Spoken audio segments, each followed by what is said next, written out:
오늘 이 본문을 보면 이 예수님께서 나인성이라고 하죠. 나인이라는 성으로 향해 가고 있습니다.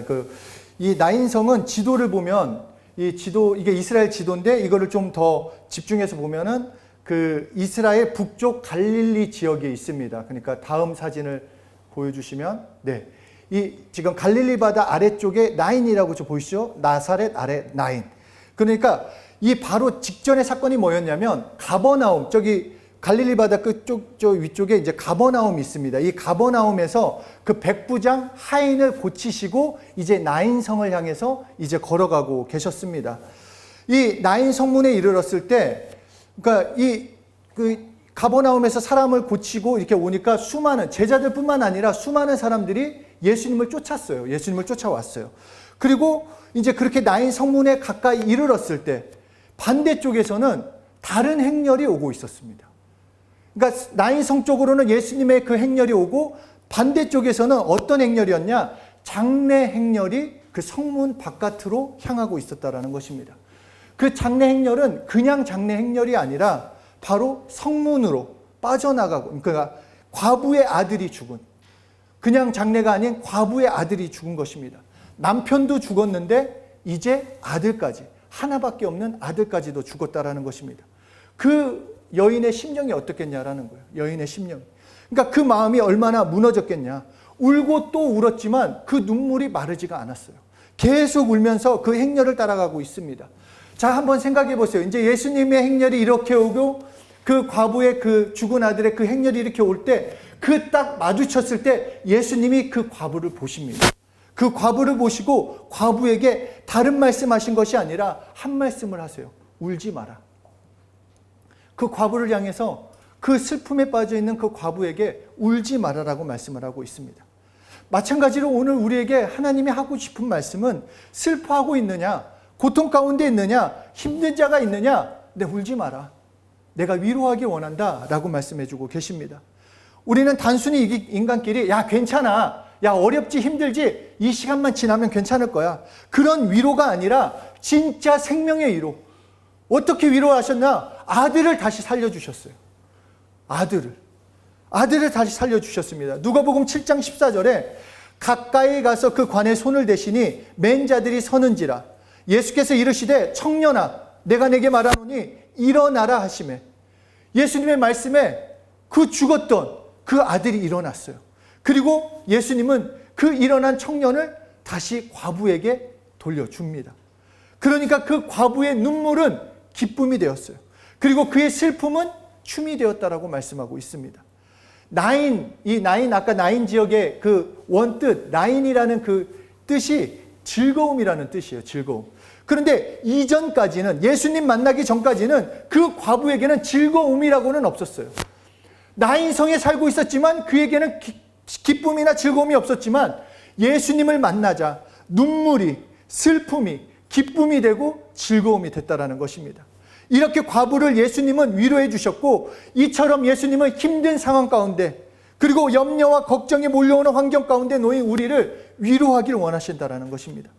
그렇다면 생명과 같은 이 예수님의 위로를 누가 누릴 수 있냐 하는 것입니다. 첫째로, 당연한 얘기겠지만 예수님을 만나야 합니다. 그러니까 예수님이 제자들을 비롯한 수많은 사람들과 함께 나인성에 들어오고, 반대로 예수님의 그 과부의 아들의 장례 행렬이 나인 성문을 가다가 예수님을 만나자 생명의 역사가 나타난 것입니다. 다 끝났다라고, 더 이상 안 된다고, 어떤 위로도, 정말 어떤 것으로도 회복될 수 없다고 생각했을 때 예수님을 만나자 회복이 됐다라는 것입니다. 예수님을 만나자 진정한 위로와 생명의 역사. 그러니까 한번 생각해 보십시오. 정말로 다 죽었다라는 그 장례 행렬이 예수님의 행렬, 그 크로스가 됐을 때 그 지점에서 예수님을 만나자 모든 게 회복이 됐다라는 것입니다. 그렇기 때문에 나 예수 알아, 나 예수 믿고 있어, 이 정도가 아니라 정말 예수님으로 내 삶이 변화되는구나, 정말로 예수님만 만나면 내 삶이 변화되는구나, 이 믿음으로 나가야 한다는 것입니다.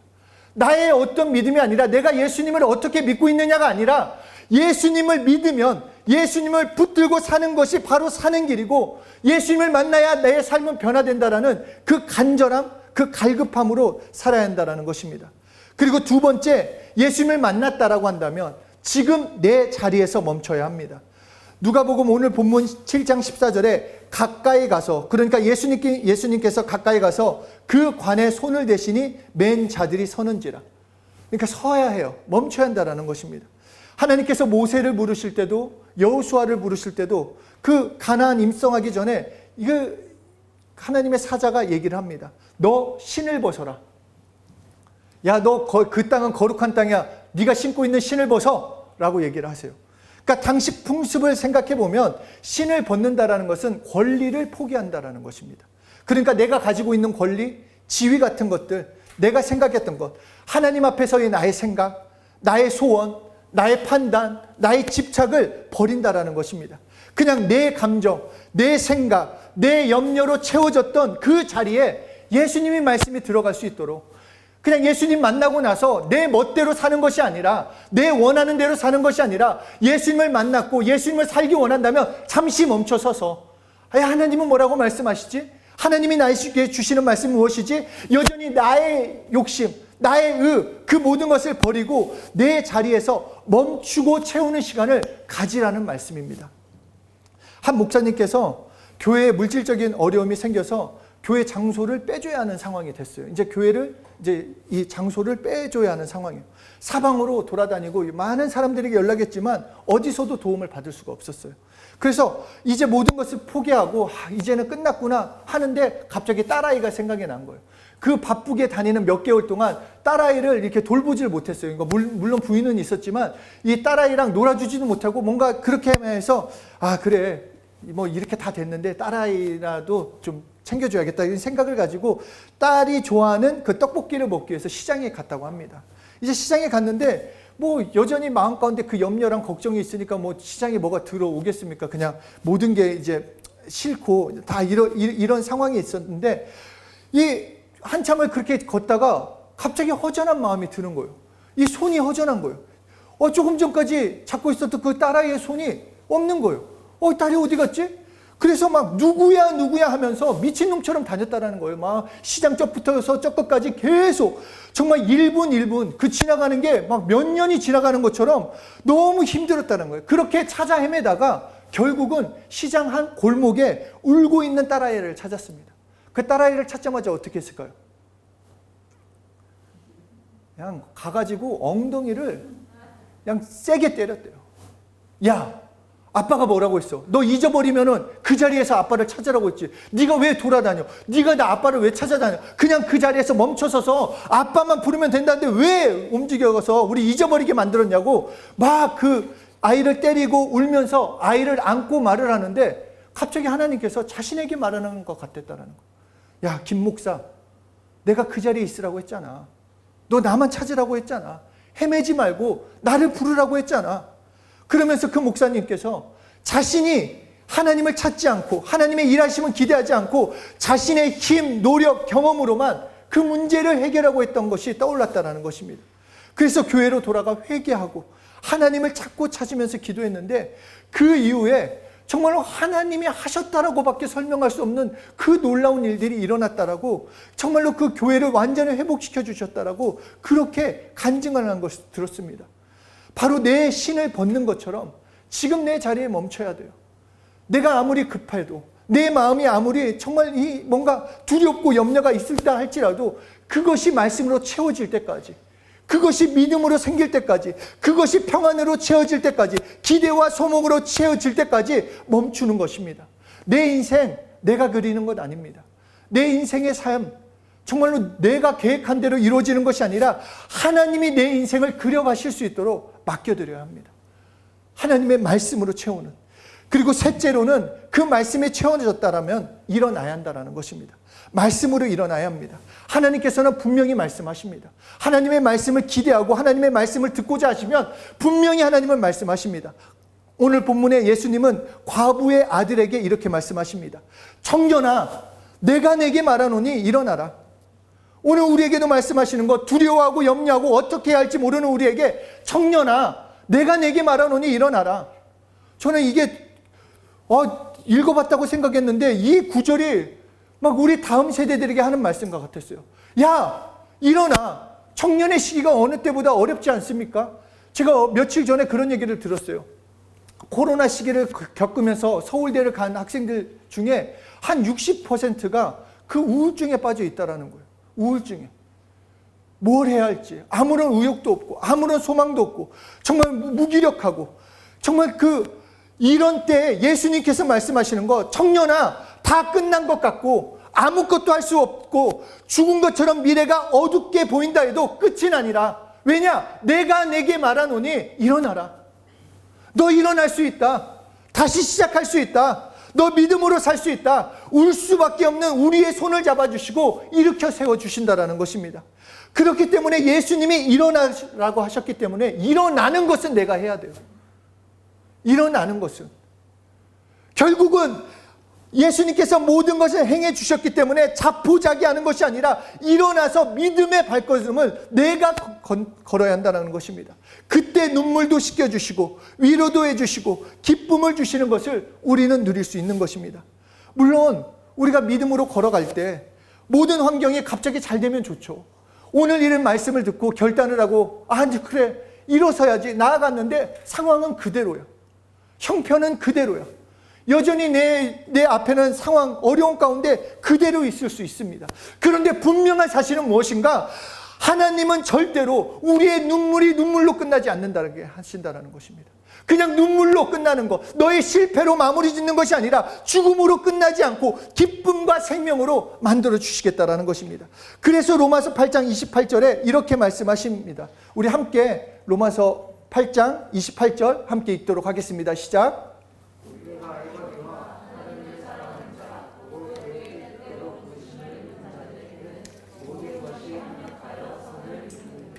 여러분을 향한 하나님의 계획은 너무너무 커요.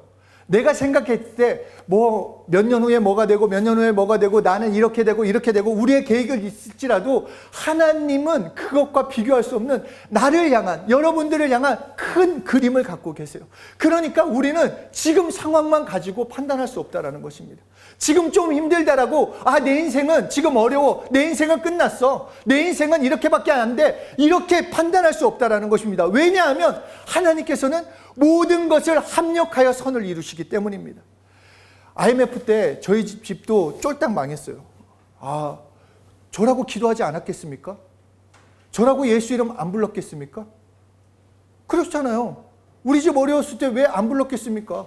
더 불렀겠죠. 더 불렀어요. 예수 이름으로 망하지 않게 해달라고. 그런데 말 그대로 그냥 망했어요. 그리고 170여만 원을 가지고 가족이 올라왔어요.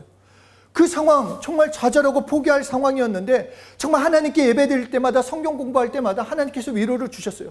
그렇다고 해서 당장에 무슨 환경이 갑자기 좋은 집에 반지하에 살다가 엄청난 주택으로 가거나 이런 거 하나도 없었어요. 여전히 일을 해야 했고 여전히 어려운 가운데 있었어요. 그런데 그 시간 20여 년이 지금 돌아보면 그때 집이 망하지 않았더라면, 그때 서울로 올라오지 않았더라면, 내가 원하는 대로 살았더라면, 혹시 그렇게만 됐다면, 내가 말대로 그렇게만 됐으면 과연 멋진 삶을 살 수 있었을까? 라는 의문이 든다라는 것입니다. 이런 축복의 삶을 살 수 있었는 건 그때 이해할 수 없었던, 이해하지 못했던 그 상황들이 지금은 감사 제목이 됐다라는 것입니다. 지금 저에게 정말로 감동이 되고 기도가 되는 찬양은 오랜 세월 지나 난 알았네. 정말 오랜 세월 지나서 알았어요. 왜 그때는 응답하지 않았을까? 왜 우리 집은 망해야만 했을까? 나는 이 어려움을 당해야 했을까? 그 고통 가운데 있었는데 오랜 세월 지나서 난 알았어요. 내겐 주밖에 없다라는 거. 예수님이 다 알고 계셨구나. 나를 이렇게 만들고자 내 상황을 그렇게 그냥 인도하셨구나. 우리를 향한 하나님의 계획은 완전하십니다. 신실하신 하나님이 여러분을 향한 갖고 계시는 계획은 완전하세요. 내가 봤을 때는 지금 부족하고 연약하게 보인다 할지라도 하나님의 그 계획 가운데는 하나하나 한 걸음 하나님이 인도해 주시는 것입니다. 내가 연약해서 이해 못하지만 결국 우리의 모든 것을 통해 하나님은 합력해서 선을 이루신 것입니다. 그래서 우리에게 뭐라고 말씀하십니까? 눈물을 흘리며 씨를 뿌리는 자는 기쁨으로 단을 거둔다. 너 지금 슬프냐? 울지 마라. 너 지금 눈물로 씨를 뿌리는 것 같이 힘드냐? 울지 마라. 왜냐? 기쁨으로 단을 거둘 수 있으니까. 내가 모든 것을 합력하여 선을 이루게 할 것이다. 그러니까 지금 너희가 찾아야 할 분은 예수다. 너희가 정말로 의지할 분은 예수다. 그분께 달려가라. 다른 데로 달려가지 말고 진짜 네 삶을 인도해 주시는, 진짜 너를 위로해 주시는 예수님께 달려가라고 말씀하십니다. 그리고 멈춰서서 그분의 말씀을 들어라. 너에게 뭐라고 말씀하시는지. 그러면 우리에게 말씀하실 거예요. 울지 마라. 두려워 말라. 내가 너와 함께 하겠다. 나는 그 음성을 듣고 나의 생각도, 나의 경험도, 나의 감정도 비우고 그분의 말씀으로 나를 채우는 것입니다. 그리고 그 말씀을 붙들고 이제 일어서서 걷기만 하면 되는 것입니다. 물론 걸어갈 때 넘어질 수도 있고 여전히 장벽같이 보인다 할지라도, 눈에 보이는 것이 내 생각과 다르더라도 신실하신 하나님, 모든 것을 합력하여 선을 이루시는 그 하나님을 믿고 신뢰하고 의지하며 나가는 것입니다. 그러면 그때마다 하나님께서 위로해 주세요.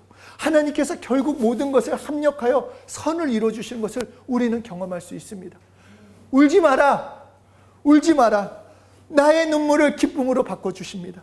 청년아, 내가 내게 말하노니 일어서라. 우리는 일어서면 됩니다. 우리 사랑하는 다음 세대들, 염려하지 마십시오. 일어서라라고 말씀하세요. 주저앉지 마십시오. 다시 일어서면 됩니다. 넘어졌어도 다시 일어서면 되고, 내가 아직 뭔가 할 수 없는 것처럼 보여도 다시 시작하면 됩니다. 왜냐? 예수님이 손을 잡아주시고 예수님이 함께 가시기 때문입니다. 여러분 인생에서 하나님의 놀라운 계획을, 그리고 그것을 이루실 하나님을 찬양하고 또 예수 이름으로 축복합니다. 우리 함께 기도하겠습니다. 우리 이 시간 기도하실 때 정말 우리에게는 예수님밖에 없습니다. 정말 예수님밖에 없습니다. 나를 돕고 나를 위로하고 나를 변화시킬 분은 예수님 한 분밖에 없습니다. 나를 위로하길 원하시는 그 예수님의 음성에 내가 여기 있습니다. 나는 당신의 위로가 필요합니다. 나는 당신의 말씀이 필요합니다. 나를 긍휼히 여겨달라고 우리 자신을 위해서 기도하겠습니다.